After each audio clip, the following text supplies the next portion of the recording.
Alright, now that we've gotten our first layer on, what we're going to do is we're going to go ahead and switch out our plate to the smaller of the two circle plates. And then what we'll do from there is we will then extrude a finer line of fondant on top of the first.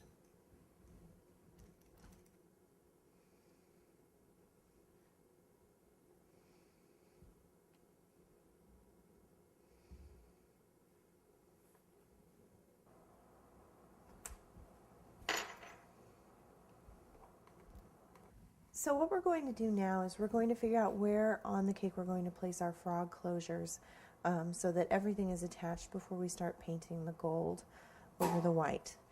So what we're going to do is on this second tier I had planned on putting what would normally be a monogram, but in this case is going to be the piped symbol for double happiness. So keeping that one aside, what we'll do is we have two large frog closures and then one smaller one. So we're going to be using royal icing to attach our frog closures to the front of our cake.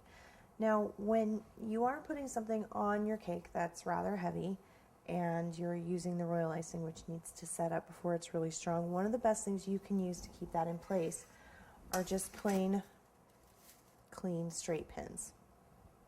And those can get picked up at any craft or even superstore. So what we're going to do is grab the smallest of our frog closures. This is just a half closure.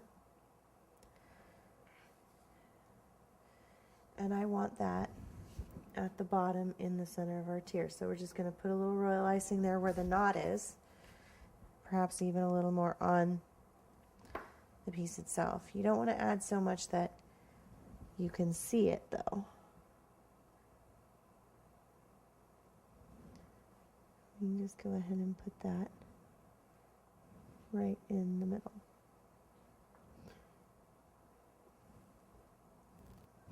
So if you have any royal icing overflow, just use your nice clean brush, small brush, to clean that up.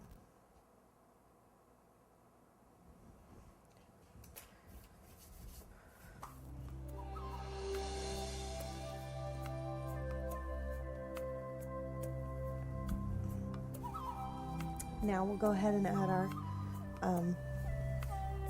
plaque in the center of that second tier and our final frog closures, and then we can start painting everything gold.